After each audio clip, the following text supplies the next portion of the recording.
ang Congregation of Yahweh in Yahshua HaMashiach, hugpong sa katauhan nga nakabantay sa Torah, mudalit kaninyo niining tulumanon, balik sa kamatuoran. Tulumanon nga nagaawhag kaninyo, pagbiyak sa tanang mga pagtulunan nga orihinal ila sa mga pagano, ila sa 666, ila sa Babylonia, og sa pagsunod og pagsimba lamang ni Amahang Yahweh, pinaagi ni Rabbi Yahshua HaMashiach.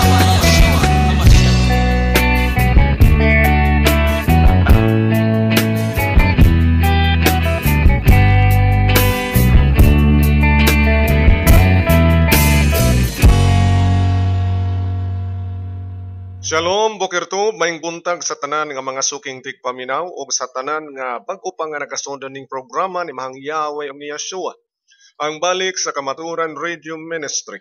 Kini na usab ang inyong alagad sa kahanginan, si Igsoon Ephraim Ularte Likayan, makig-uban na usab kaninyo sulod sa usa ka takna. Atong ablihan kining maong programa pinaagi sa pag-ampo. Labing dalaygon og silimbahon nga amahan o Yahweh El Elyon, Yahweh El Shaddai, Yahweh Rapha, Yahweh Roi, Yahweh Yireh. Salamat nga sa makausa na usab ang imong programa. Mabati na usab sa katawhan nga imong gitawag. Amahang Yahweh himuang nga sayon ang ilang pagsabot sa imong kabubuton ug sa imong kamatuoran. Nangamuyo ako sa imong Ruach HaKodesh nga magagiya sa imong pagtuon sa imong mga pulong niining takna. Pasayloa kami sa among mga sala o kini among gisalig na imong gipatalinghugan kay among gipadangat sa imong trono sa langit. Pinaagi lamang ni Rabbi Yahshua Messiah. Hallelujah.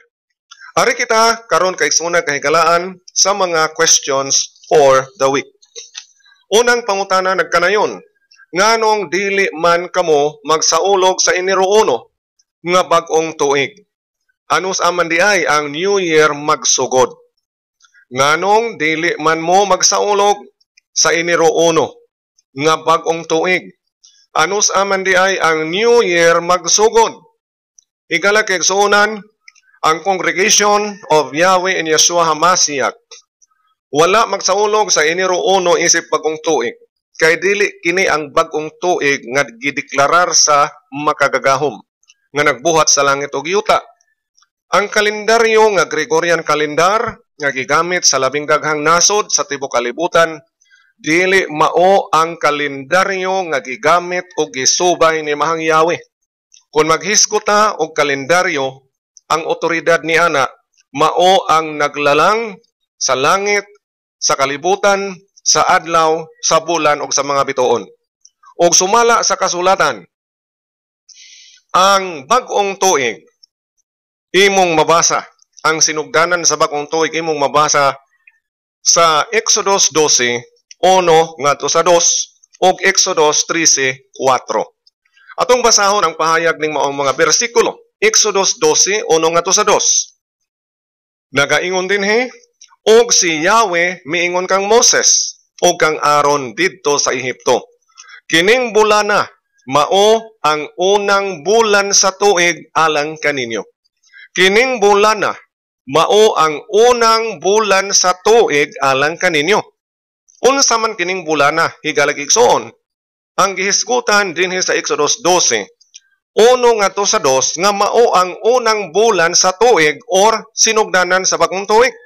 Ang tubag anaa sa Exodus 13:4.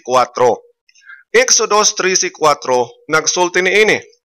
Niining adlaw sa bulan sa Abib. Bulan sa Abib, nanggula kamo gikan sa Ehipto. Higalag igsoon, ang unang bulan sa Bible calendar nga mao ang gigamit ni Mahang Yahweh ug ni Yahshua, mao ang bulan sa Abib. Gitawag usab kini sa mga Yahudim o mga Hudiyo nga Nisan. Apan sa Torah, ang ngalan nga gigamit alang sa unang bulan sa Bible calendar mao ang bulan sa Abib. Ang pangutana ikaduhang bahin nagaingon, unsa man di ay ang New Year alang kaninyo ug ano sa kini magsugod? Higalag igsoon, sumala sa atong mga pagtuon, ang bag-ong tuig sa Bible calendar magasugod kini inig-abot sa spring equinox or vernal equinox or ang new moon nga duol diha sa vernal equinox or spring equinox. Busa, niining tuig 2015, ang bagong tuig, ang tinuod o husto nga bagong tuig sumala sa kasulatan, mao ang Marso 21. Ang Marso 21, mao ang Abib 1, ug kana ang tinuod nga bagong tuig. Busa ang mga kaigsuonan natong tanan o kahigalaan sa Congregation of Yahweh in Yeshua Masiak atong gipanawagan pag-andam pagsaulog, pagsugat sa tinuod nga bagong tuig sumala sa kasulatan ug sumala sa mga pulong ni Mahang Yahweh nga mao kanang Marso 21 karong tuiga. Natunong ang Marso 21 karong tuiga sa adlaw nga Sabado. Busa mga kaigsuonan nato atong sa ulogon ang sinimana nga adlong ipapahulay nga Sabado sa Marso 21 ug ato usab nga sa ulogon ang pagsugod sa bag-ong tuig ni anang pitsaha. Apan kay Sabado man kana, maghuwat nga mo sunset ang maong adlaw ug usa ta magsaulog sa mas pangaligo sa dagat ug uban pa nga mga kahikayan sa atong mga panimalay. Busa mga kaigsunang nagpatalinghog, ang bag-ong tuig sa Bible calendar magsugod inig abot sa spring equinox or vernal equinox. Ug niining tuiga ang atong bag-ong tuig natunong sa Marso 21. O kini usa ka dakong butang tungod kay ang Marso 20 dunay solar eclipse. Nga sa ato pa pagkahuman sa solar eclipse sa Marso 20, pagkasunod adlaw niana nga mong Marso 21, natunong nga mao ang spring equinox ug mao sam kini ang sinugdanan sa bagong tuig sa Bible calendar. Dunay nangutana. Ngano man nga daghan mang grupos tinuohan nga wala masayod nining Bible calendar. Nga wala masayod sa tinuod nga bagong tuig diha sa Bible calendar. Ang tubag higala igsuon atong mabasa sa Mateo 22:29. Mateo 22:29 nagaingon, si Yeshua mitubag kanila, pagkasayop ninyo, kay wala man kamo masayod sa kasulatan ug sa gahom sa Elohim. Pagkasayop ninyo, kay wala man kamo masayod sa kasulatan ug sa gahom sa Elohim. Mao na tubag higala igsuon. Daghan nga nagmatag buntag sa mga butang gitudlo sa kasulatan o Biblia. Tungod kay sila tapulan magbasa, tapulan magtuon sa kasulatan o Biblia. Apan kugihan sila magdula sa mga dota, sa mga computer games. Kugihan sila mutan-aw og television, sa mga salida sa NBA, salida sa boxing, sa mga salida sa mga soap opera. Doon na sila dakong panahon pagtuon sa tanang butang, gawas lamang sa pagbasa o pagtuon sa kasulatan. Og matod ni Yeshua sa Mateo 22:29, mao kana ang rason nganong daghan ang nangasayop kay wala sila masayod sa kasulatan. Ari kita sa ikaduhang pangutana. Ang pangutana nagkanayon, unsay inyong teaching o pagtulunan mahitungod sa head covering sa mga babae during worship? Unsa ang ipasabot sa 1 Korinto 11:1-16? Unsay inyong teaching o pagtulunan mahitungod sa head covering sa mga babae during worship? Unsa ang ipasabot sa 1 Korinto 11:1-16? Alang sa tubag atong basahon ang maong 1 Korinto 11 sugod bersikulo 1 hangtod 16. Nagkanayon dinhi ang saysay. Giday ko kamo kay kanunay man kamong nahinumdum kanako. Og inyo mang gituman ang mga pagtulunan nga akong gitudlo kaninyo. Nagmatuod dinhi si Apostol Pablo nga iyang gitudlo ang pagtulunan ngadto sa mga tao. Og ang maong pagtulunan sumala ni Apostol Pablo kung basahon nato sa bersikulo 1 nagaingon si Apostol Pablo dinhi, sunda ninyo ako, sama nga gisunod ko si Yeshua. Sunda ninyo ako, sama nga gisunod ko si Yeshua. Sa ato pa, ang pagtulunan nga gibatbat ni Apostol Pablo, dinhi sa 1 Korinto 11:1-16, pagtulunan kani nga gikan kayo ni Yeshua. Sumala sa bersikulo 1 nga atong gibasa.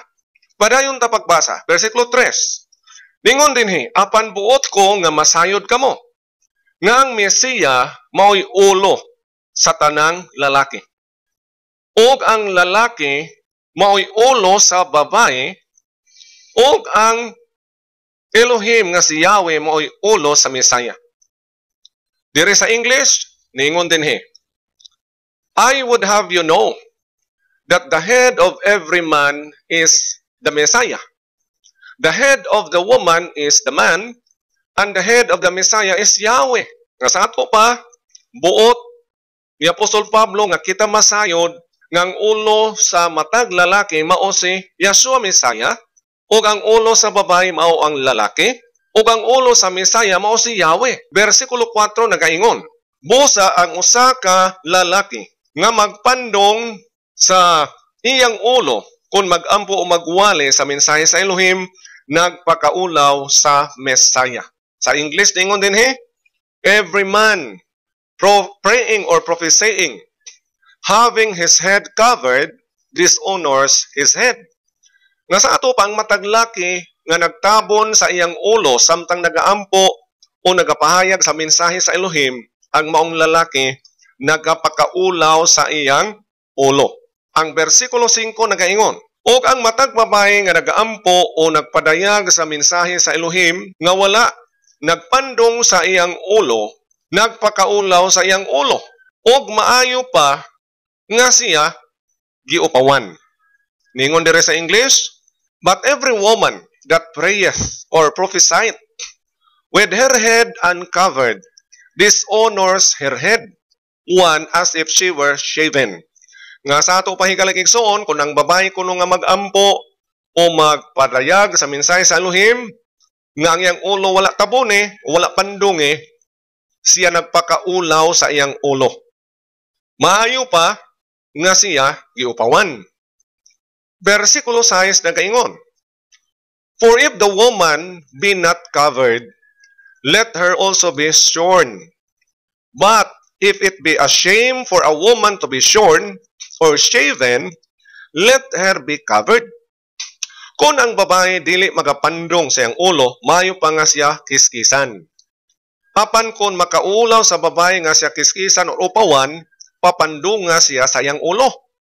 So klaro igsoon nga ang babae magpandong gyud sa iyang ulo during worship services, during prayer, o during sa study sa pagpadayag sa mga mensahe sa Elohim. Kay klaro man din hinganiingon, kung ang babae dili magpandong sa iyang ulo, maayo pa nga siya magpaupaw or maayo pa nga siya upawan. Ang uban mo ingon, dili man na pandong brad, nga tabunan gyud nimog head covering ang ulo sa babae.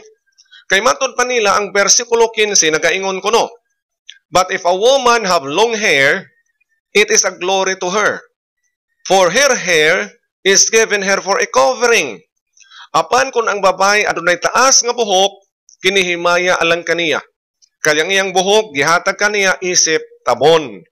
Hikalag igsoon, dili nato sabton nga ang covering nga gigamit diha sa 15 verse 15 og ang covering nga gihisgutan sa verses 4 to 6 parihag kahulugan. Kay kun moto ta sa Griego, ang covering nga gipasabot sa bersikulo 16, mao na ang gitawag sa Greek nga peribolayon. Peribolayon nagkahulugan natural head covering. Natural head covering sa ato pa ang taas nga buhok sa babae mao niyang natural nga tabon sa iyang ulo. Natural sa ato pa naa gyud na pirme. Dili nga panahon ras pag-ampo o panahon sa pagsimba. Mao na yang natural nga head covering. Apan ang head covering nga gihisgutan sa bersikulo 5 ug 6 nga ibutang o itabon sa ulo sa babae, head covering ni nga gamiton lamang during worship or prayer. Nga sa ato pa, dili ni siya long hair ang ipasabot. Nagpasabot ba nga imong long hair, mutungha lang kung mag-prayer or mag-worship. Kunya kung wa na'y prayer o worship, nawa imong long hair. Dili ko digsoon. So, kwahi ko ng maong punto. Kay klaro man sa bersikulo 5 ug 6 nga ang babae kung mag-ampo o magprofesiya o magpadayag sa mensahe sa Elohim, ang maong babae dapat magtabon sa iyang ulo. Kung moingon mo nga ang maong tabon ang iyang buhok na taas, unsaon man ninyo pag-explain nga ningon man ang kasulatan nga magtabon sa iyang ulo kung mag-ampo o magprofesiya. Ang iyabang buhok na taas o mahuman na siyag ampo, mahuman ang propesiya, ang iyabang buhok na taas mawagtang o naagihapon. Ang tubag naagihapon. Sa ato pa, dili gyud buhok nga taas ipasabot anang bersikulo 5 ug 6. Kay ang tabon nga gihisgutan, tabon sa ulo sa babae, nga gihisgutan sa bersikulo 5 ug 6, tabon nga gigamit lang during worship o prayer. Nga sa ato pa, dili ni siya ang taas nga buhok nga gipasabot sa bersikulo 15. Laing punto, kung ang imong pagtuo sa head covering mao ka ng buhok, i-explain ang sulti sa bersikulo 5 ug 6 nga niingon, kung ang babae dili magtabon sa iyang ulo during prayer o prophesying or worship, maayo pa nga siya upawan o kiskisan sa iyang buhok. Hikalag igsuon, use common sense and simple logic. Kung ang head covering nga imong gipasabot mao ng buhok, sa ato pa moingon dayang maong bersikulo, ang babae nga way buhok, kay head covering ninyo, buhok man ka, ang babae nga walay buhok, maayo pa yung magpaupaw. Wa gyud common sense, wa gyud sense na igsuon. Ang babae nga walay buhok, kay para sa uban, ang buhok kuno may head covering. So, moingon dayang mong bersikulo, ang babae nga walay buhok, kay sa ato pa, ang babae nga walay head covering, maayo pa'y upawan. Ang pangutana igsuon, unsaon nimo pag-upaw sa babae nga way buhok? Di gyud ka makahimong upaw sa babae nga daan ng way buhok. Upawan pa ba nimo ang way buhok? Sa ato pa klaro kaayo ang ipasabot aning bersikulo 5 ug 6, head covering gyud nga dili nang mao ang buhok, dili na buhok igsuon. Hinunua head covering nga imong yung ibutang sa ulo, kung babae ka imong ibutas imong ulo during worship services, during prayer, during family worship, during worship services sa atong mga kongregasyon o mga ida. Huna-huna alang ning punto, duha ka punto nga di gyud malalis. Ang Greek word nga gigamit sa bersikulo 5 ug 6, ang Greek word nga gigamit diha, katakalopto. Katakalopto. Ang Greek word nga gigamit sa bersikulo 15, mao kanang gitawag nga peribulayon. Ang peribulayon mao kanang long hair sa babae nga mao ang iyang natural head covering. Natural head covering. Apan ang katakalopto nga mao gigamit o gihubad nga covering diri sa bersikulo 5 ug 6, mao kana ang prayer shawl or head covering nga gamiton sa babae kung siya mag-ampo or during worship services.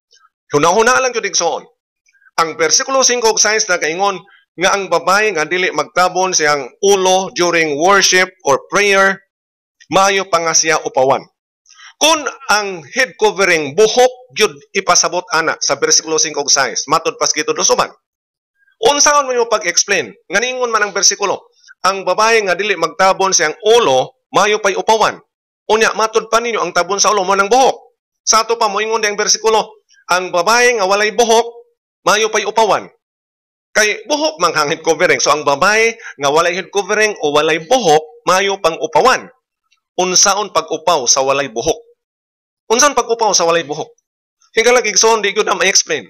Sa nagtudlo nga ang head covering kuno ang buhok. Ikaduhang punto. Ang long hair igsoon naa na pirmi sa babae. Mag-worship siya, mag-prayer siya or wa siya mag-worship o wa mag-prayer. Nang laban na siya o nag-shopping, naa pirmi na yung taas nga buhok. Apan diri sa bersikulo 6 ug 5, klaro nga ang maong tabon sa ulo gamiton lang during prayer or worship or prophesying. Nga sa ato pa dili gyud na siya natural head covering. Kay gamiton man lang during prayer, prophesying or worship services. Apan ang long hair gamiton man na naa man na kanunay, dili man na limitado ang long hair during worship o prayer.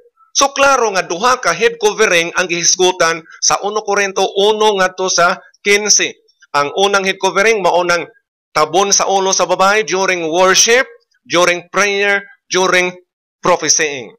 Samtang ang versikulo 15 naghisgot sa natural head covering. Ang natural na ana, mag-worship ang babae o di, mag-shopping siya o nag-prophesying, nagkaon siya o nagsuroy-suroy sa park, kay natural gani, naa kanunay.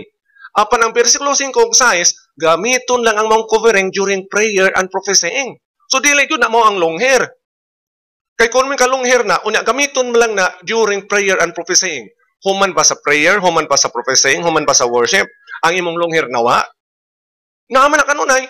Sa ato pa dili yun long hair ang ipasabot sa versikulo 5 ug 6. Dini igso nato sang nakita nga ang babae dapat taas gyud iyang buhok ug ang lalaki dapat mubo gyud ang iyang buhok. Kay sa versikulo 14 niingon dinhi, wala bang kinaiyahan nagtudlo kaninyo nga kon ang lalaki adunay taas og buhok kini nagpakaulaw kaniya? Sa ato pa kalalakinan dapat mubo ang atong buhok. Ang babae dapat taas ang iyang buhok. Mao nay natural nato nga customary dapat. Lalaki mubo ang buhok, ang babae taas ang buhok, unsa kataas ang buhok sa babae. Dapat igsoon ang buhok sa babae motabon gyud sa imong liog, moabot sa imong abaga. Mao nay minimum. Ayaw pagpamubo sa buhok kon babae ka nga sama nanong kas lalaki. Klaro ang demarcation line sa buhok. Ang lalaki mubo ang buhok, ang babae taas ang buhok. Ang babae at least sa imong buhok motabon sa imong liog, moabot sa imong abaga. Unya ningon ang 16, mao ni gigamit sa uban nga wa kuno sila magpandong sa ulos mga babae during worship. Kay niingon man, if any man seem to be contentious, we have no such custom, neither the churches of Elohim. Kung doon na kuno'y makilalis o makiglantugi, mahitungod ni ini, wala kami sa maong customary o habit. Ang ilang sabot sa wala kami ni ining maong customary, ang head covering kuno sa babae during worship. Igsoon sayop yun ang imong sentence construction and interpretation. Hinumdumi nga ang bersikulo niingon, if any man seem to be contentious, we have no such custom. Ipasabot, walay customary ang mga asembleya sa Elohim nga manggilalis, nga manggilantugi. Wala nila ang batasan nga manggilantugi o manggilalis kung ang hisgutan head covering sa babae during worship, kung ang hisgutan natural head covering sa babae nga mao kanang taas nga buhok o mubo nga buhok alang sa lalaki. Mao nay tulo ka mga subject matters nga gidiscuss.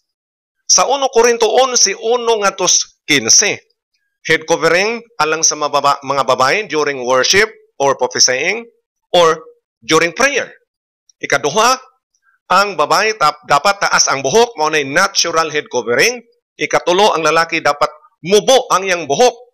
Pag-ingon sa 16, versikulo 16, nga kung doon na kuno'y makiglantugi, mahitungod ni ini, meaning, mahitungod sa tulo ka mga subject matters. Head covering sa babae during worship or prayer, mubo nga buhok alang sa mga lalaki, o taas nga buhok alang sa mga babae isip yang natural covering. Ang tulo ka mga butang, wala lantugi sa mga congregation sa Elohim. Mao na ipasabot sa versikulo 16. If any man seem to be contentious or makiglalis o makiglantugi, mahitungod nini, we have no such custom, neither the churches of Elohim or neither the congregations of Elohim. Sa ato pang giingon diha nga wa sila sa mga customary, wa nila ang customary, wa nila ang habit nga manggilantugi o manggilalis mahitungod sa head covering sa babae during prayer and worship. Wa nila ang batasan nga maglantugi mahitungod sa buhok sa lalaki, kinahanglan mubo gyud ang buhok sa lalaki. Wa nila ihatag ang katungod paglantugi mahitungod sa buhok sa babae, kay dapat taas gyud ang buhok sa babae. Mo na giingon diha nga wa nila ang batasan nga manggilantugi. Atong basahon sa English. But if any man seem to be contentious, we have no such custom. Sa ato pa wa nila ang customary nga manggilalis. Wa nilang customary nga manggilalis. Wa usab kining panggilalis sa churches or assemblies of Elohim. Ang uban kay wa kunong customary nga mag-head covering. Hinglukso man. Sayop man na nga interpretation sa construction sa sentence. Kay klaro kayo nga verse 3 ngadtos verse 10. Maayo kayong pag-promote ni Apostol Pablo sa head covering sa babae during worship or prayer. Gipromote sa verse 14, ang lalaki mubo ang buhok. Verse 15, ang babae dapat taas ang buhok. natural head covering. Unya, na may uban mo lalis ani, giingnan tas versikulo 16. Kung doon ay makiglalis, wala kita sa mong customary o batasan. Nga sa ato pa, wala gihatag ang batasan nga manggilan tugi ang assemblies or congregations of Elohim mahitungod ani mga butanga. Settled fact ang maong mga practices. Unsa nga practices ang settled fact? Nga ang babae dapat taas iyang buhok. Mao nay natural head covering. Another settled fact, ang lalaki dapat mubo ang iyang buhok. O ikatulong nga settled fact, nga ang babae dapat mag-head covering during prayer or worship or prophesying services. Daghang salamat sa maong mga pangutana. Busa atong sirhan kining maong programa pinagi sa pag-ampo. Amahan nga labing balaan ug labing dalaygon, labing silimbahon. Nangamuyo kami. Tabangi kami. Nga kami ug among mga minahal sa kinabuhi. Ang among makauban sa panimalay. Makatagbo sa imong anak nga si Yeshua, inigbalik niya. O kami makapuyo, sulod sa imong bag-ong Jerusalem, nga imong gitukod uban ni Yeshua, nga imong giandam uban ni Yeshua alang sa mga linukat sa imong anak. Amahan, badbari kami sa mga gapo sa among kaluyahon, nga mao'y gihikot ni Satanas kanamo aron kami maglisod. Pagsunod ni Yeshua sa among kinabuhi, maglisod pagsunod sa among manluluwas matag adlaw. Kami nagadul kanimo mahang Yahweh nagasalig sa imong gahom ug kaluoy. Nga ikaw dili magapakyas kanamo kay kinasing-kasing among pangamuyo nga imo kaming tabangan nga magmadaugon niini karong panahona uban sa among mga minahal sa kinabuhi. Sa among mga kapikas, sa among mga anak, sa among mga ginikanan, mga uyuan, mga kaigsuunan, kahigalaan, mga igagaw. Amahan, hikapa ang kasing-kasing sa imong mga tinawag ug himuang nga malig-on ang desisyon sa imong katawhan. Pagsunod kanimo pinagi ni Yeshua lamang sa tanang mga adlaw sa among kinabuhi. Puna kami amang Yahweh sa imong Ruach HaKodesh. Bag-uha kami og hingpita pinaagi sa imong gahom. Ug salamat sa imong pagpatalinghog ninyo among pangamuyo ug pag-ampo nga among gipadangat kanimo uban sa pagtuo nga dili kami nimo kawangon kay kini among gipangayo pinagi sa ngalan ni Yeshua Messiah. Hallelujah. Amen. Og wala naman kitay igong panahon. Kung kamo napanalanginan, kung kamo adunay pangutana, palihog pagsulat sa Congregation of Yahweh in Yeshua HaMashiach, P.O. Box 81, Tagbilaran City, Bohol.